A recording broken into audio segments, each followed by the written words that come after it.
মুস্তাফিজুর রহমানকে বাদ দিয়ে বাংলাদেশের টি-20 বিশ্বকাপের স্কোয়াড কখনো সম্ভব?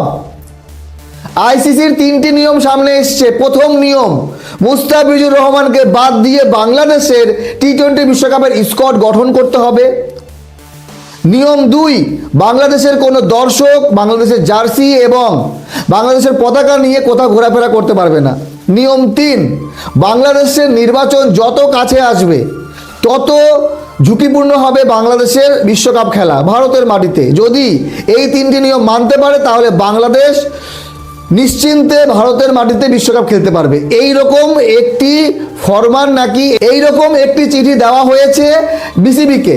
বাংলাদেশের ক্রীড়া উপদেষ্টা আসিফ নজরুলের একটি আমি ইন্টারভিউ দেখলাম, জাস্ট দেখে আমার চোখ বড় হয়ে গেছে, কান তো খারাপ হবেই।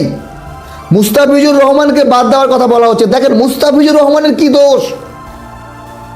প্রশ্ন ছিল কি, বাংলাদেশ ভারতে যদি সুরক্ষিত না থাকে তাহলে শ্রীলঙ্কায় সুরক্ষার সাথে খেলতে পারবে। তো বাংলাদেশের ম্যাচগুলো শ্রীলঙ্কায় হওয়ার কথা ছিল। মাঝে খবর আসলো যে না, কলকাতা এবং দিল্লির যে ম্যাচগুলো হওয়ার কথা সেগুলো সরিয়ে চেন্নাই বা কেরালাতে নিয়ে যাবে। কিন্তু এখন যে আপডেট দেখেন, একেবারে মিথ্যা মনে হয় না, তা না হলে প্রেস কনফারেন্সে এসে এরকম কথা বলা যায় না। কিন্তু এটা কখনো সম্ভব? যদি অস্ট্রেলিয়াকে বলা হয় যে ট্রাভিস হেডকে বাদ দিয়ে স্কোয়াড গঠন করো, যদি ইন্ডিয়াকে বলে জাসপ্রীত বুমরাহকে বাদ দিয়ে, যদি পাকিস্তানকে বলে শাহিন শাহ আফ্রিদিকে বাদ দিয়ে, যদি আফগানিস্তানকে বলে রাশিদ খানকে বাদ দিয়ে, তাহলে কি সম্ভব? মানে আইসিসি কি বোঝাতে চাইছে? ভারতে কি বাংলাদেশের খেলা খুবই ঝুঁকিপূর্ণ? ভারতবর্ষের সুরক্ষা ব্যবস্থা নিয়ে কোনো প্রশ্নচিহ্ন আছে? ভারতবর্ষের সুরক্ষা ব্যবস্থা এইরকম দুর্বল? আমার মনে হয় আইসিসি আমাদের দেশ ভারতের নাম বদনাম করার চেষ্টা করছে। এইরকমটা হতে পারে না। আমাদের দেশ এতটা সুরক্ষিত যে সেখানে বাংলাদেশের দর্শকরা জার্সি পরে ঝান্ডা নিয়ে ঘুরবে আর ঝামেলা হয়ে যাবে। এতটাই ঝুঁকিপূর্ণ দেশ আমাদের ভারতবর্ষ বাংলাদেশের জন্য? সেটা আপনারা কমেন্ট করে জানাবেন। আর আইসিসি এই যে 3টি কথা বলেছে, প্রথম কথায় তো বাংলাদেশ বিশ্বকাপ খেলবে না।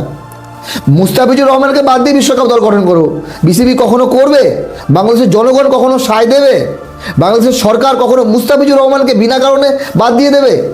এই রকমটা কি হতে পারে? সেটা আপনারা কমেন্ট করে জানাবেন। বাকি আমার বেশি কিছু বলার নেই।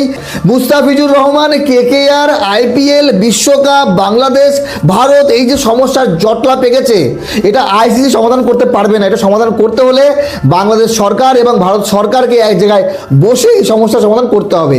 আমাদের ভারতবর্ষের সুরক্ষা ব্যবস্থা নিয়ে এত বড় প্রশ্ন তুলছে আইসিসি। একবার চিন্তা করেন যে ভারতের মাটিতে মুস্তাফিজুর রহমান খেললে সমস্যা হবে। এইরকম। ভালো থাকবেন সবাই, ধন্যবাদ।